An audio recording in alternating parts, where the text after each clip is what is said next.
when best-selling author Stephen King shocked audiences with his fiery words against Charlie Kirk after his tragic passing, few expected what came next. But the moment took an even more explosive turn when Burkina Faso's President Ibrahim Traoré responded with a powerful clapback that silenced the room and left King in visible regret. This video captures the tense confrontation, the emotional atmosphere, and the unforgettable words that had millions talking online. It's a clash of personalities, grief, and truth that spirals into one of the most shocking viral moments of the year. The news of Charlie Kirk's assassination at Utah State University sent shock waves across America. Crowds gathered with candles, voices trembling as they prayed for justice. But amid the grief, social media exploded with something darker. At 77, best-selling author Stephen King posted on X, "Kirk wanted others stoned. How ironic his own life ended this way." The words cut like glass. Within minutes, outrage spread. Screens across the world lit up with angry comments. How could King mock the dead? Many cried. His post painted him not as a storyteller, but as a cruel voice mocking a tragedy. King deleted the tweet and posted an apology, but it was too late. Thousands were demanding boycotts of his books, threatening to burn his novels, even sending death threats. The world's attention wasn't just on Kirk's death anymore. It was on Stephen King, a man who had built his life writing horror, now trapped in one of his own making. Yet what nobody expected was that a young African president far away in Burkina Faso was watching silently, and his response would shake the world even more. For decades, Stephen King had terrified millions with his words. But this time his words terrified him. He sat inside his main home, blinds drawn, scrolling through thousands of furious replies. People were calling him a hypocrite, a man who preached tolerance yet celebrated death. Television networks picked it up instantly. CNN ran the headline, "Stephen King mocked Kirk's death." Fox News called him a heartless liberal. His publishers began to panic. One company executive whispered, "If this doesn't die down, we may need to distance ourselves." The backlash was merciless. Fans who once loved his stories now filmed themselves tossing his books in trash bins. Even some of his fellow authors condemned him. But as the storm raged, something even more surprising was brewing online. Clips from Burkina Faso's president, Ibrahim Traoré, a man known for his bold, uncompromising words, started appearing on feeds. Traoré was preparing to speak not about politics, not about Africa, but about respect, grief, and truth. The internet was about to witness a clash between one of the world's most famous storytellers and one of its youngest presidents. And it wouldn't end the way anyone expected.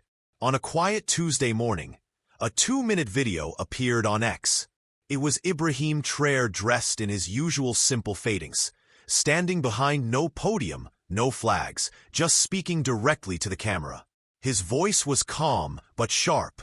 "Stephen King," he began, "you are a man who built your career writing about compassion and fear, but today you danced on a man's grave while preaching tolerance.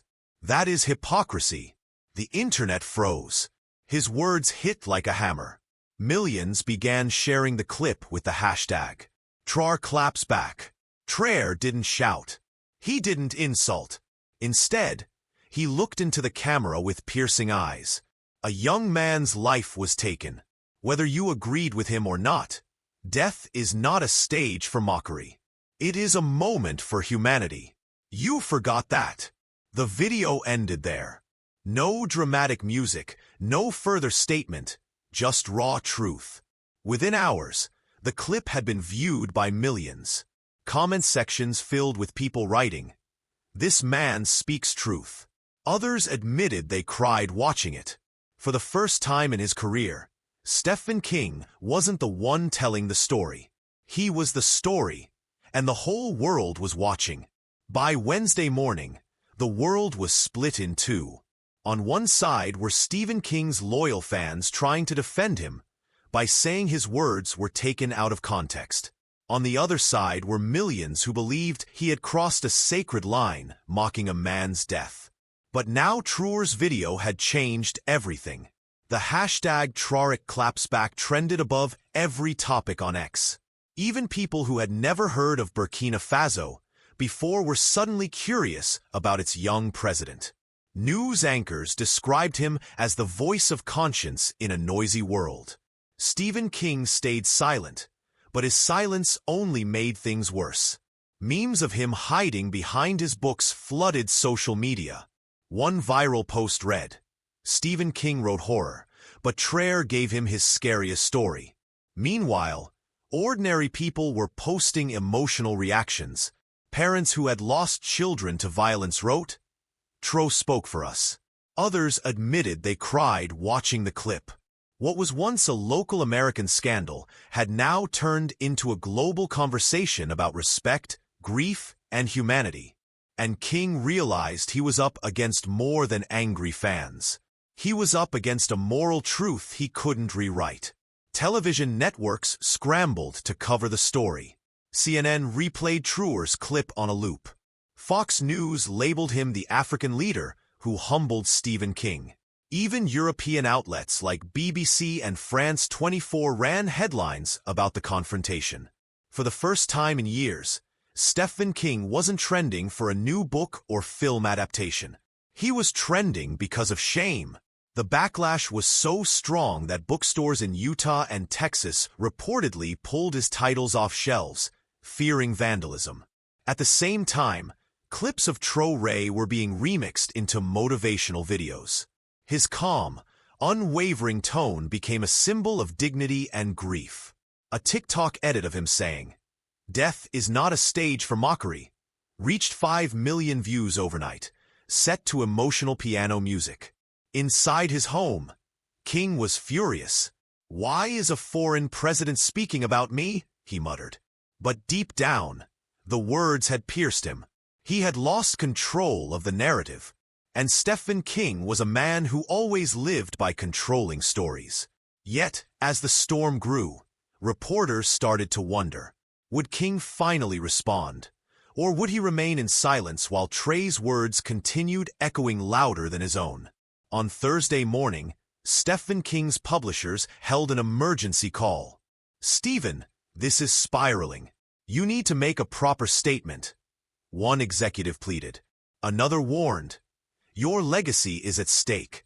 People don't just see this as a mistake anymore. They see it as who you are." King rubbed his face exhausted. He hadn't slept. Messages from old friends were pouring in, some urging him to apologize again, others cutting ties completely. He scrolled through X and stopped at a clip of Traoré's video. The young leader's eyes stared directly into the lens, calm but unflinching. For the first time, King admitted something to himself. He's right. It was a rare moment of self-awareness for a man who had built his career on bravado.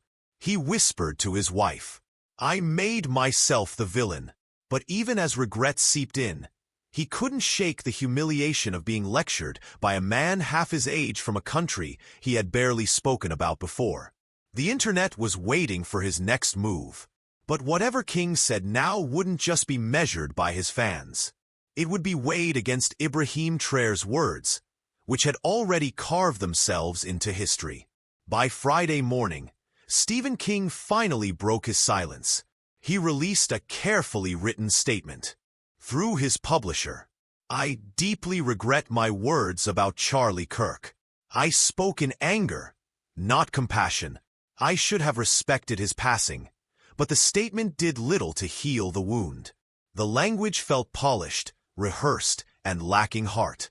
Commenters immediately compared it to Traoré's short, raw video. One sounds like a press release, the other sounds like truth, a viral post read.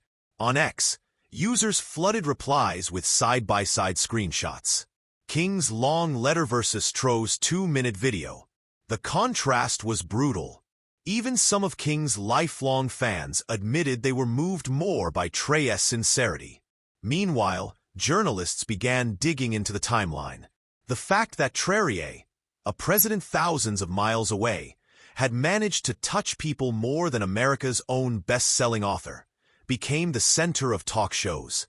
Stephen King looked out his window at the reporters camped outside his home. For the first time in his career, his words were powerless.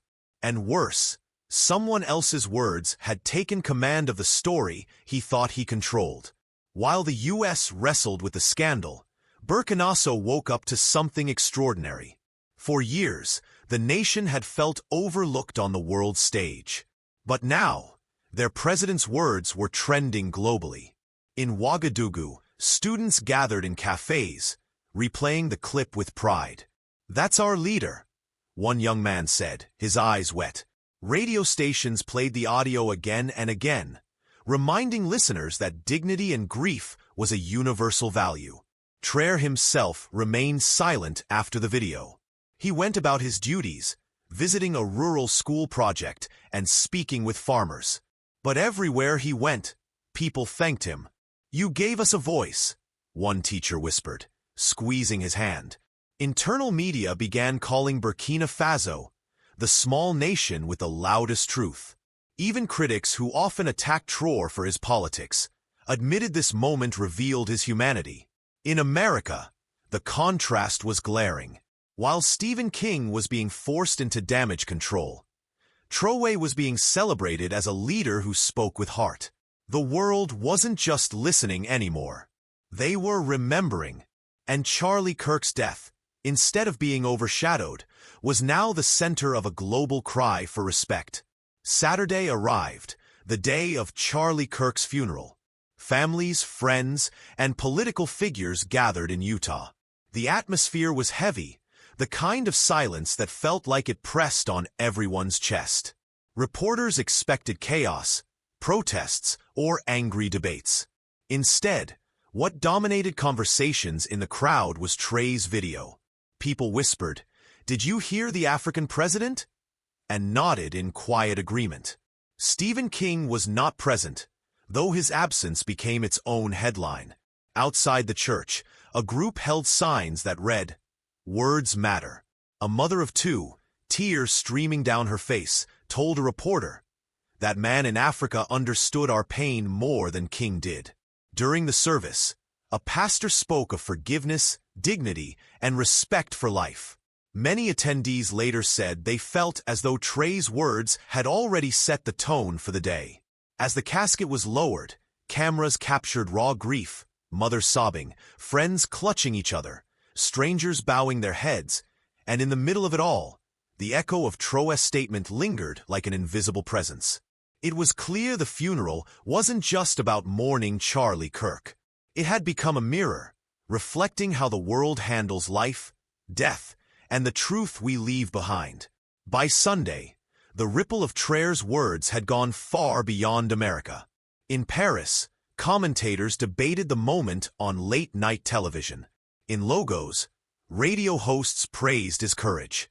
Even in Tokyo, clips of the Burkina president were trending under subtitles with millions agreeing his message was universal. Meanwhile, Stephen King's silence at Charlie Kirk's funeral did not go unnoticed. A headline in the New York Times read, "The empty chair, King missing, Traoré present in spirit." The article described how attendees repeatedly mentioned the African leader message as if it had been spoken inside the church itself. On X, new hashtags began trending, "Words matter," and "Respect the dead." For many, the issue was no longer political. It was about decency, and Traoré had given voice to what people felt but couldn't articulate. For Stephen King, the humiliation grew heavier. He had once been the man who could summon fear with a pen. Now he was the one being haunted, not by fiction, but by truth. The world was moving on, but the shadow of his mistake wasn't fading. And somewhere in Ouagadougou, Traoré prepared for a second message that would take things even deeper. Late Sunday evening, Ibrahim Traoré appeared again. This time, not in a casual video, but at a youth gathering in Burkina Faso, streamed live online. The hall was packed with students, journalists and activists. Cameras rolled as he addressed them in French, but live translations were shared instantly worldwide. "The world is watching us," he began. "We cannot say we defend justice if we mock the dead. Every human being deserves dignity, even those we disagreed with in life." The audience erupted in applause. Traoré paused, then added words that went viral instantly. "To America, I say this. Your strength is not in your armies or your wealth, but in how you honor even those who fall. Respect is the true power of a nation." Clips of the moment lit up TikTok and Instagram. This time, not just showing him clapping back at King, but offering a lesson to the entire world. People described him as the unexpected moral compass of 2025. Stephen King, watching from Maine, closed his laptop. The weight of those words broke something inside him. He whispered to himself, "That should have been me saying that." By Monday morning, Stephen King's world was collapsing. Bookstores across the Midwest reported cancellations of his book signings. A major Hollywood studio quietly shelved plans for adapting one of his novels. But worse than the professional fallout was the personal one. His inbox overflowed with letters, not from strangers, but from families of victims of violence. One email read, "My son was killed in a school shooting. I always admired your work, but when you mocked death, you mocked me too."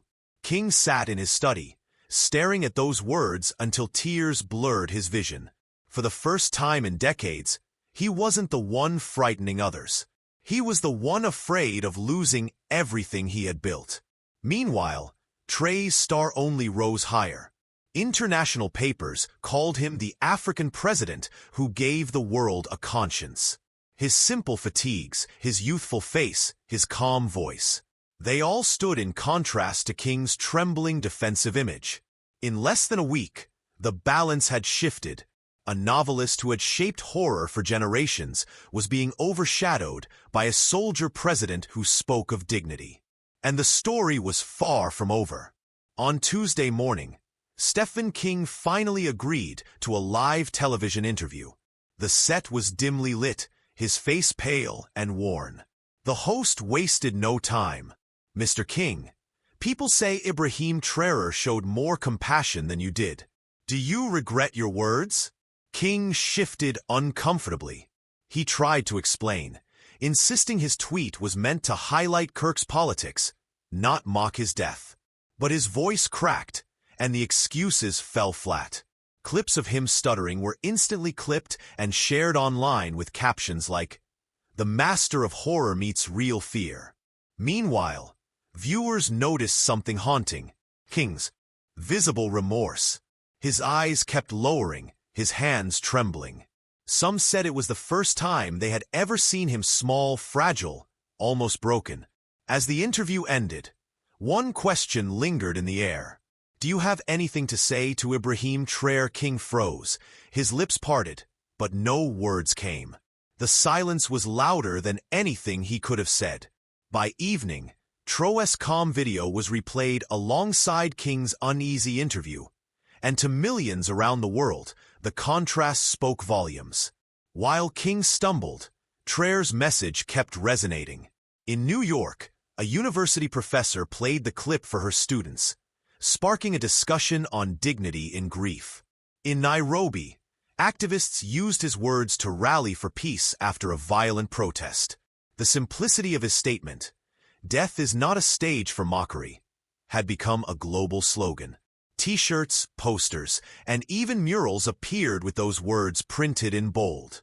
Traoré never asked for it, yet he had become a symbol of compassion across continents.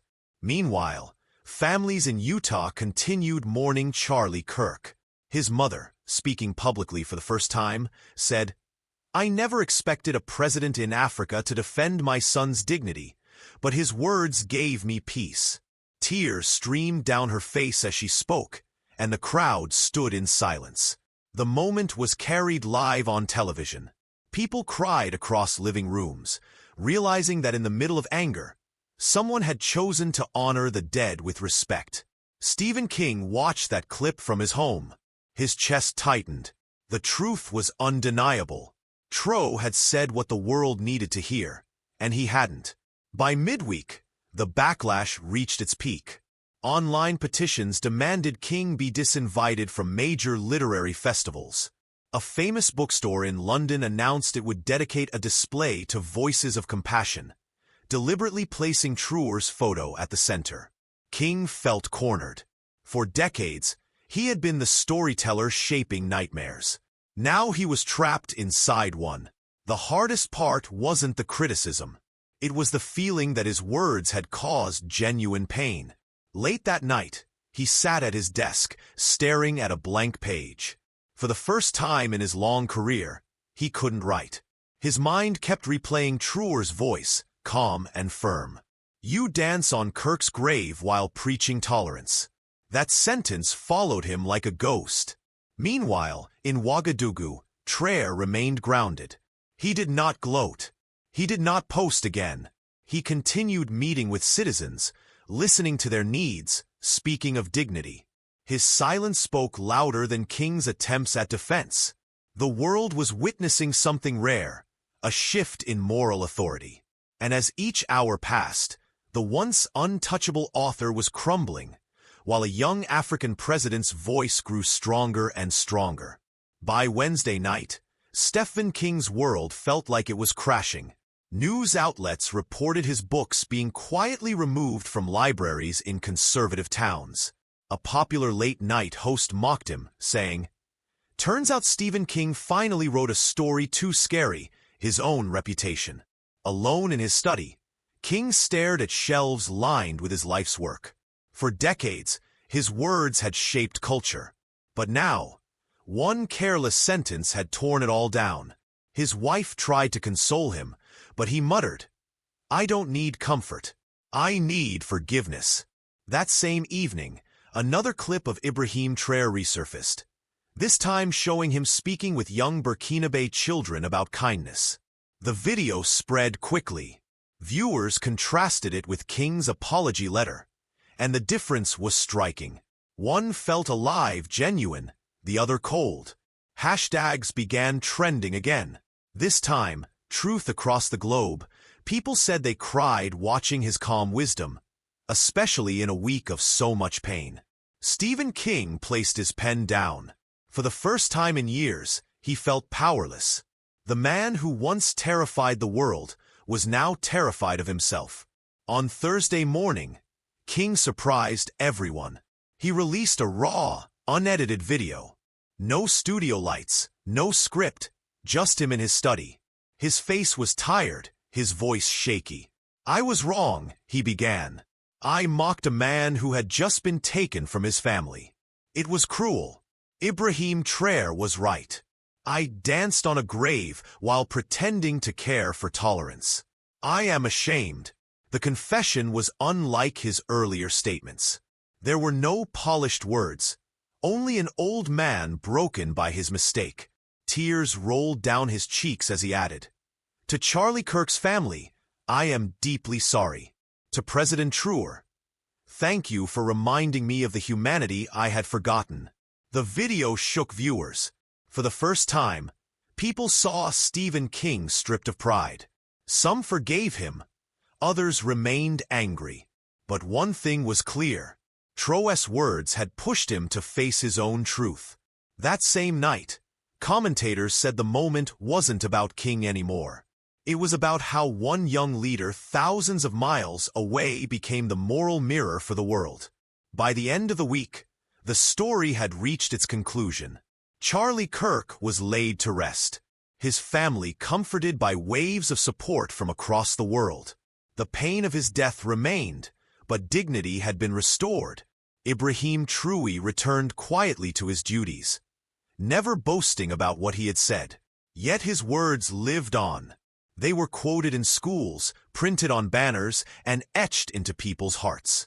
For many, he became the unexpected voice of compassion in a time of division. Stephen King, humbled, retreated from the spotlight. His final video was replayed, but it was always followed by Traoré's calm clip. the one that started it all. History would not forget that contrast.